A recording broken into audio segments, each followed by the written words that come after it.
प्रिय भक्तों, बजरंगबली की कृपा से हर संकट दूर हो जाता है। जीवन में सफलता और धन की प्राप्ति होती है। जो भी व्यक्ति श्रद्धा और विश्वास के साथ हनुमान जी की आराधना करता है, उसे कभी भी किसी भी प्रकार का भय, बाधा या आर्थिक तंगी नहीं होती है। हनुमान जी की कृपा से आर्थिक संकट और दारिद्रता समाप्त होती है। इसलिए प्यारे भक्तों, आज हम आपको हनुमान जी का एक ऐसा चमत्कारी मंत्र बताने जा रहे हैं जिससे आपके जीवन में धन की बरकत बनी रहेगी, व्यापार और नौकरी में तरक्की होगी, कर्ज से मुक्ति मिलेगी। अगर आप आर्थिक परेशानियों से जूझ रहे हैं तो आप इस मंत्र का जाप अवश्य करें और नियमित 108 बार करें। हनुमान जी का आशीर्वाद प्राप्त करने के लिए इस वीडियो को लाइक और चैनल को सब्सक्राइब जरूर कर दें और कमेंट बॉक्स में जय हनुमान अवश्य लिख दीजिए। तो चलिए भक्तों, मंत्र का जाप करना प्रारंभ करते हैं। ओम नमो महायोगिन हनुमते रामदूताय स्वाहा। ओम नमो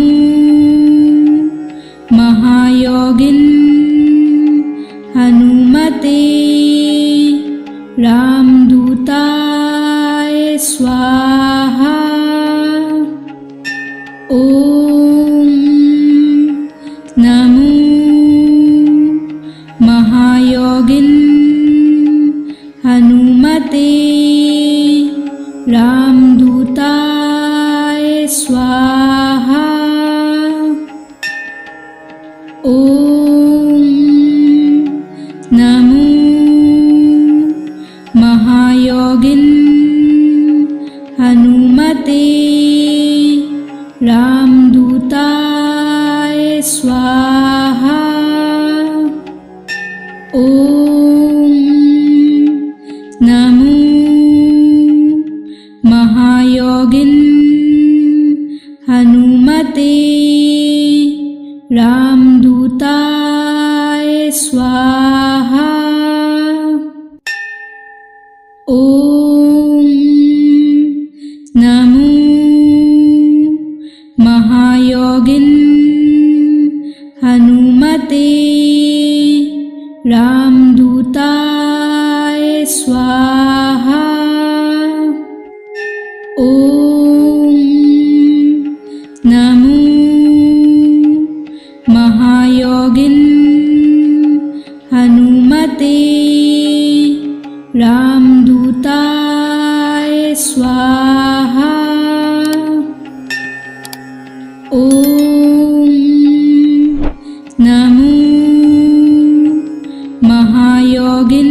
महायोगिन हनुमते रामदूताय स्वाहा।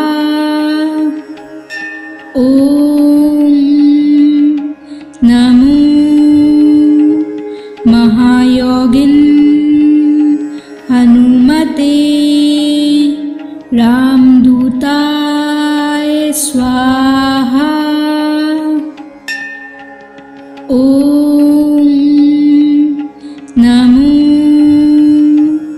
महायोगिन हनुमते रामदूताय स्वाहा।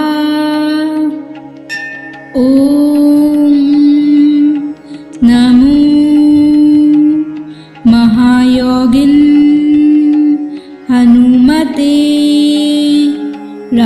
रामदूताय स्वाहा। ओम नमो महायोगिन हनुमते रामदूताय स्वाहा। ओम नमो महायोगिन हनुमते रामदूताय स्वाहा। ओम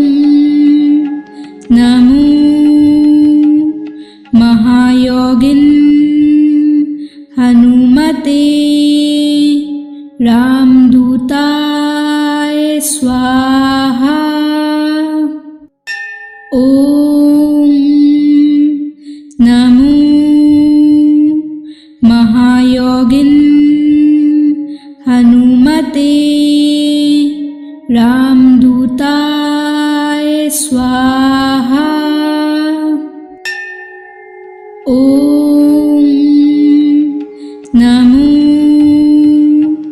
महायोगिन् हनुमते रामदूताय स्वाहा। ॐ नमो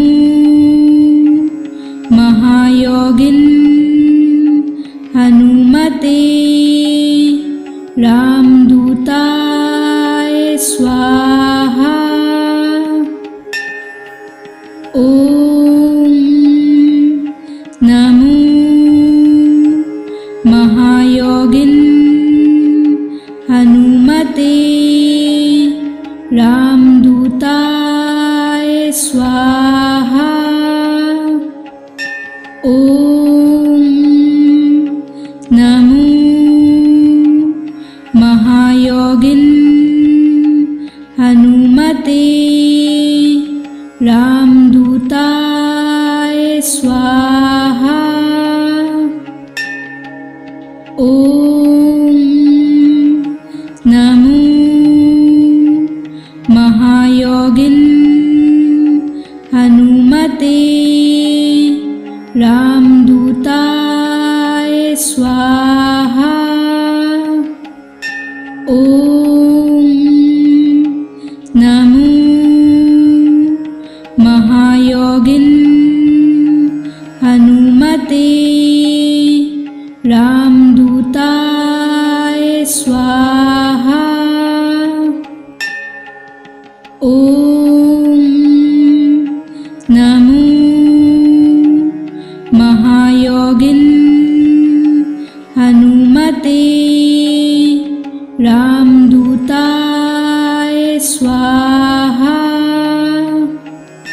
ॐ नमो महायोगिन् हनुमते रामदूताय स्वाहा। ॐ नमो महायोगिन् हनुमते रामदूताय स्वाहा। ॐ नमो महायोगिन् हनुमते रामदूताय स्वाहा। ॐ नमो महायोगिन् हनुमते रामदूताय स्वाहा। ॐ नमो महायोगिन् हनुमते रामदूताय स्वाहा। ॐ नमो महायोगिन् हनुमते रामदूताय स्वाहा। ॐ नमो महायोगिन् हनुमते रामदूताय स्वाहा। ॐ नमो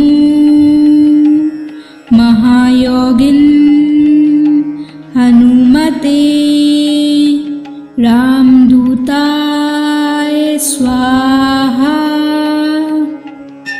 ॐ नमो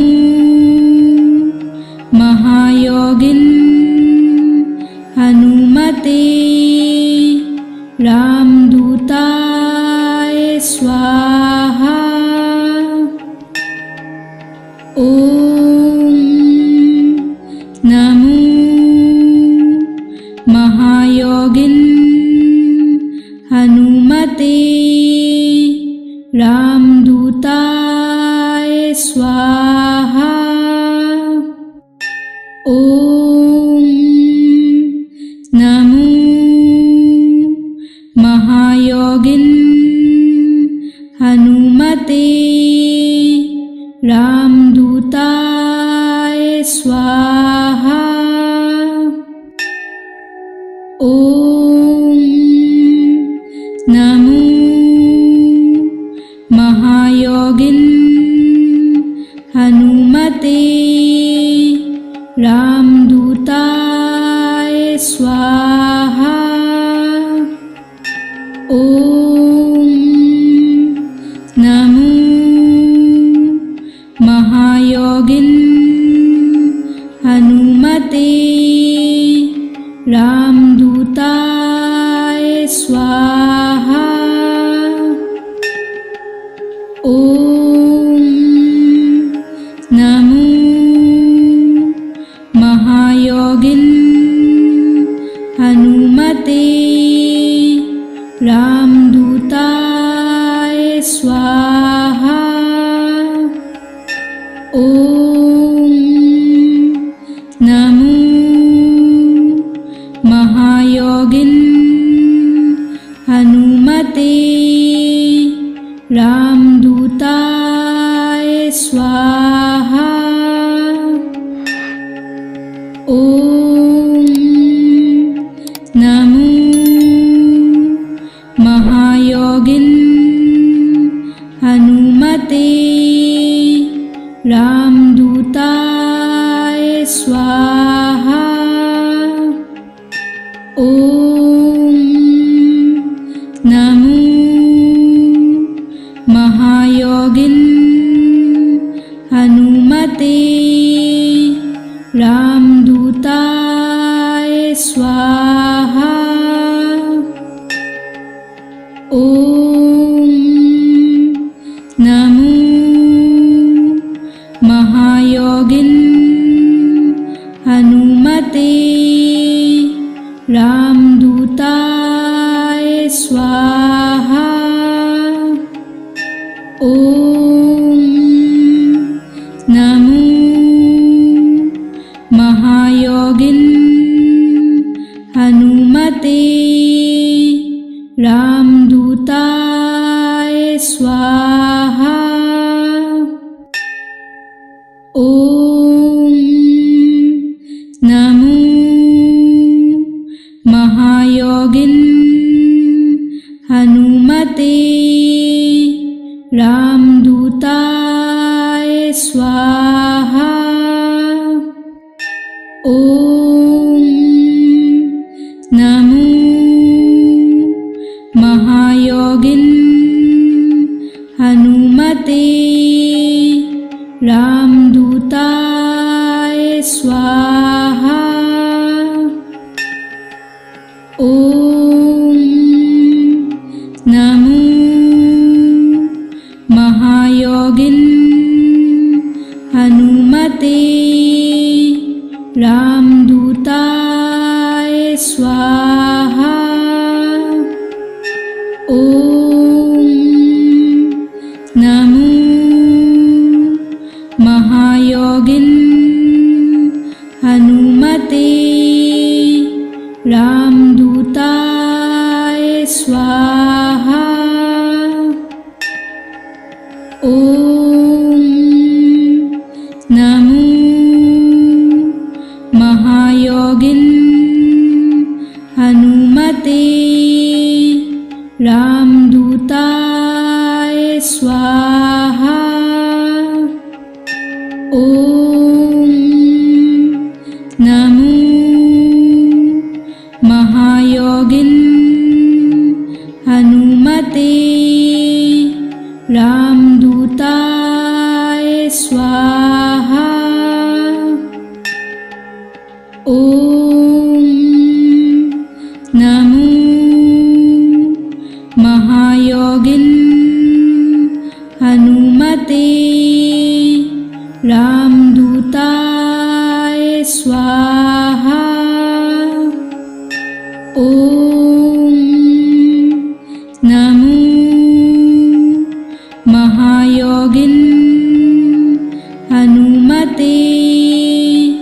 रामदूताय स्वाहा। ओम नमो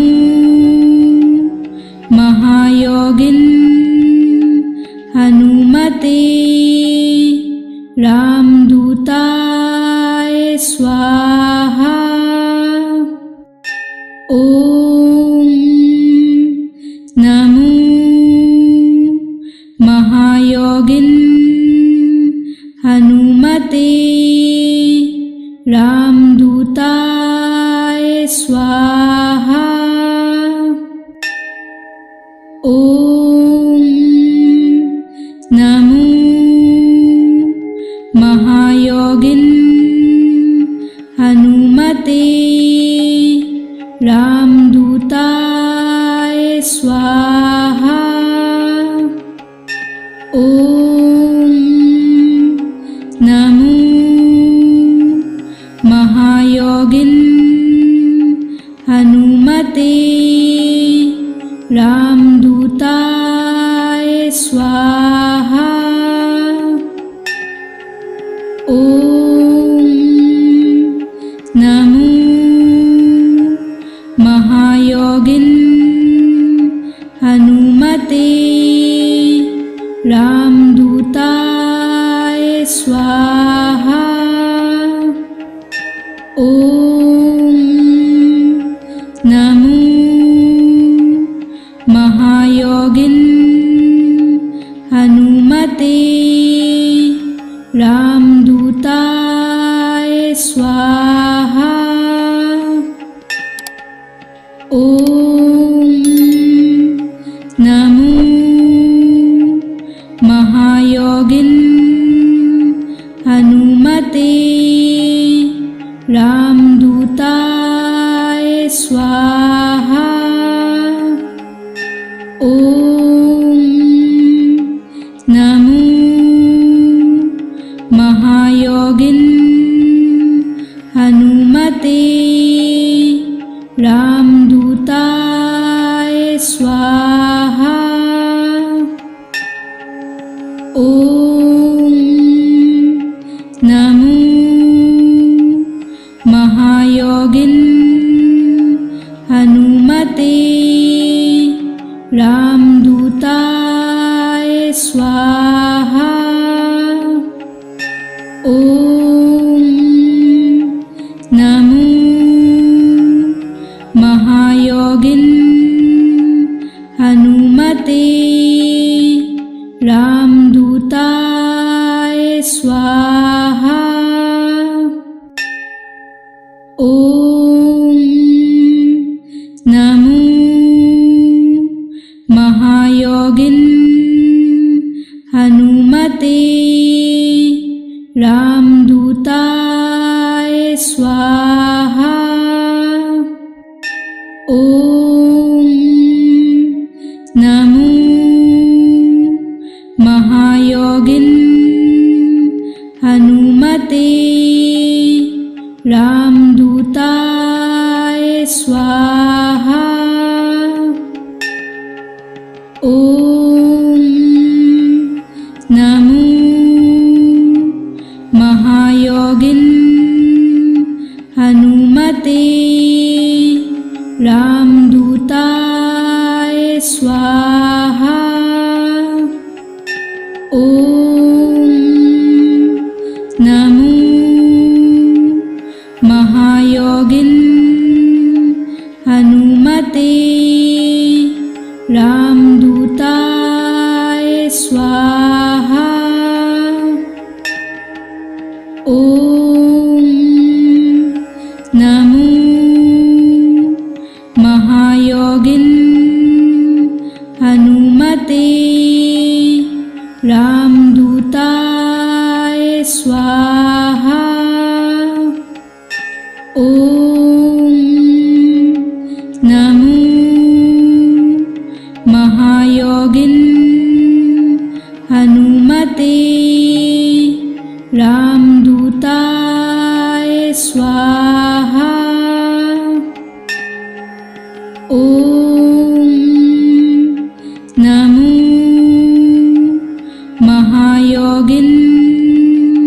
हनुमते रामदूताय स्वाहा। ॐ नमो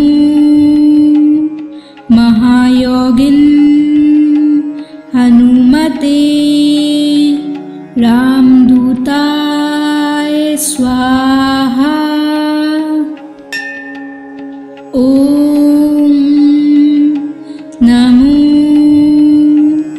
महायोगिन हनुमते रामदूताय स्वाहा। ॐ नमो महायोगिन हनुमते रामदूताय स्वाहा। ॐ नमो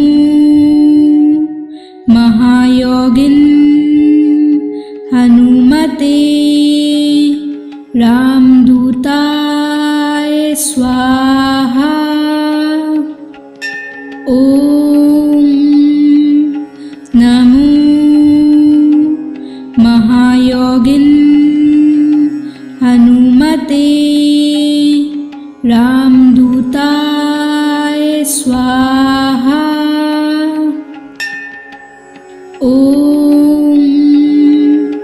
नमो महायोगिन हनुमते रामदूताय स्वाहा।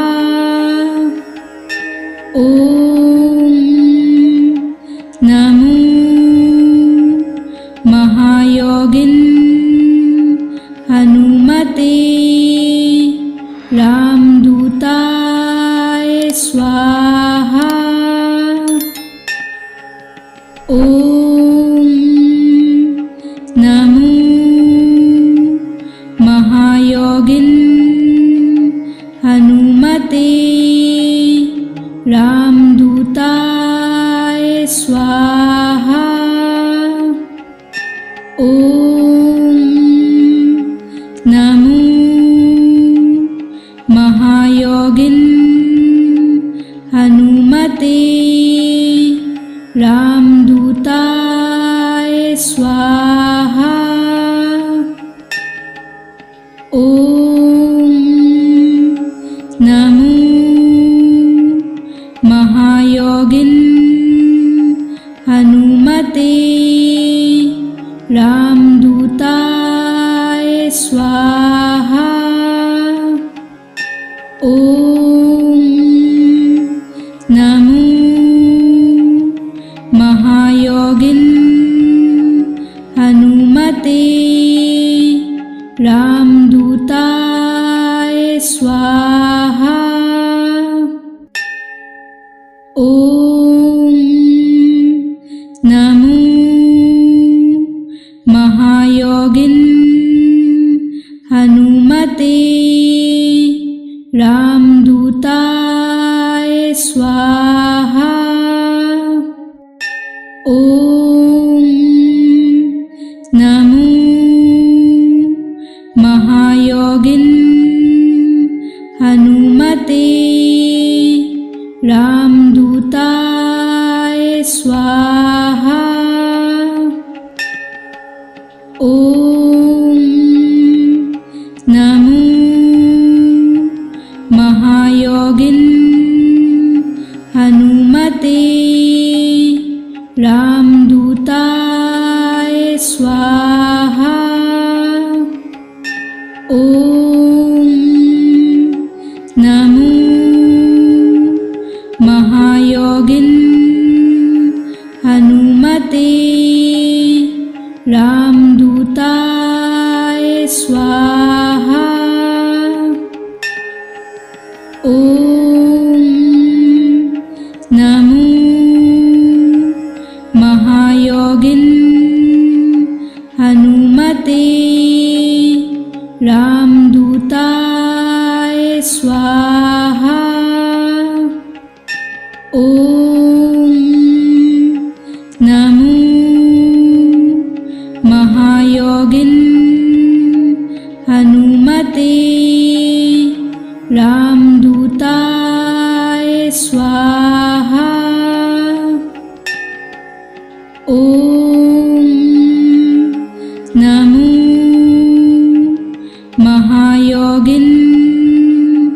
हनुमते रामदूताय स्वाहा। ओम नमो महायोगिन हनुमते रामदूताय स्वाहा। ओम नमो महायोगिन हनुमते रामदूताय स्वाहा। ओम नमो महायोगिन हनुमते रामदूताय स्वाहा। ओम नमो महायोगिन हनुमते रामदूताय स्वाहा। ओम नमो महायोगिन हनुमते रामदूताय स्वाहा। ओम नमो महायोगिन हनुमते रामदूताय स्वाहा। ओम नमो महायोगिन हनुमते रामदूताय स्वाहा। ओम नमो महायोगिन हनुमते रामदूताय स्वाहा। ओम नमो महायोगिन हनुमते रामदूताय स्वाहा। ओम नमो महायोगिन हनुमते रामदूताय स्वाहा। ओम नमो महायोगिन हनुमते रामदूताय स्वाहा। ओम नमो महायोगिन हनुमते रामदूताय स्वाहा। ओम नमो महायोगिन हनुमते रामदूताय स्वाहा। ओम नमो महायोगिन हनुमते रामदूताय स्वाहा। ओम नमो महायोगिन हनुमते रामदूताय स्वाहा। ओम नमो महायोगिन हनुमते रामदूताय स्वाहा। ओम नमो महायोगिन हनुमते रामदूताय स्वाहा। ओम नमो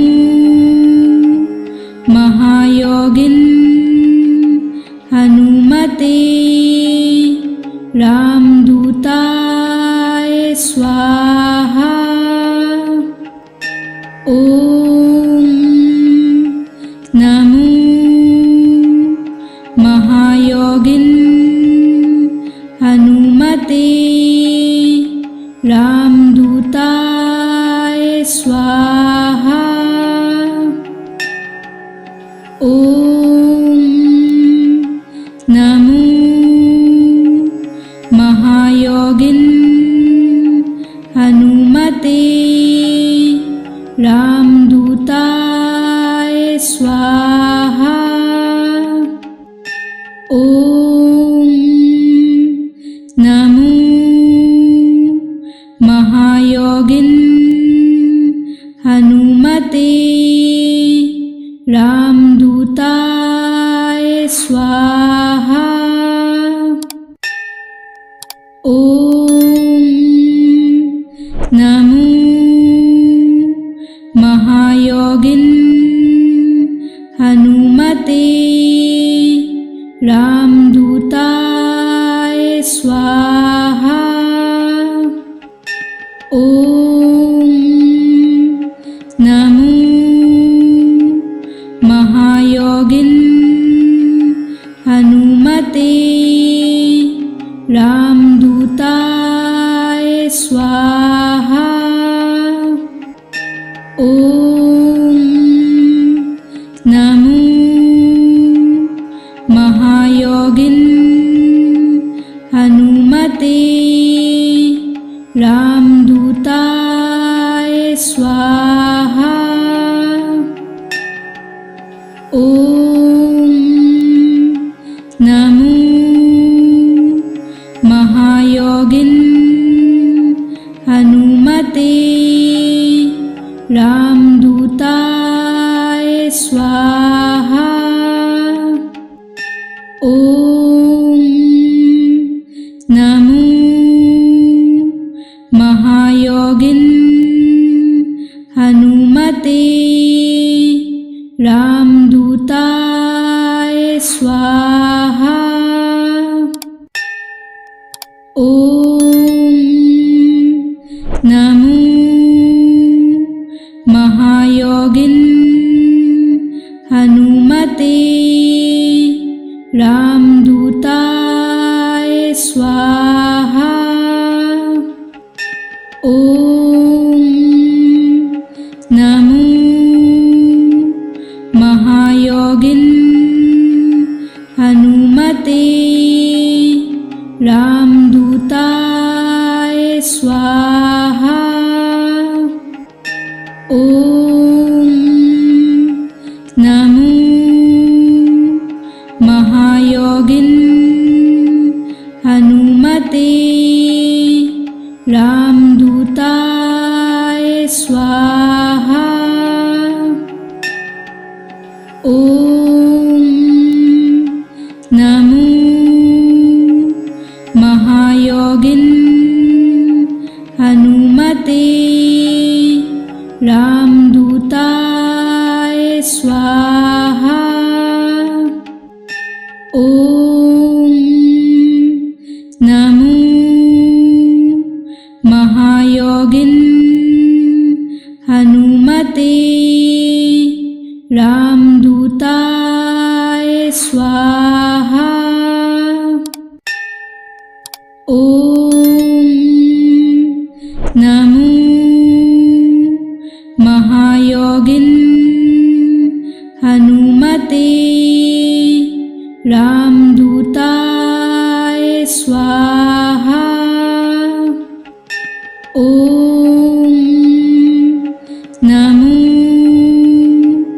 महायोगिन हनुमते रामदूताय स्वाहा। ओम नमो महायोगिन हनुमते रामदूताय स्वाहा।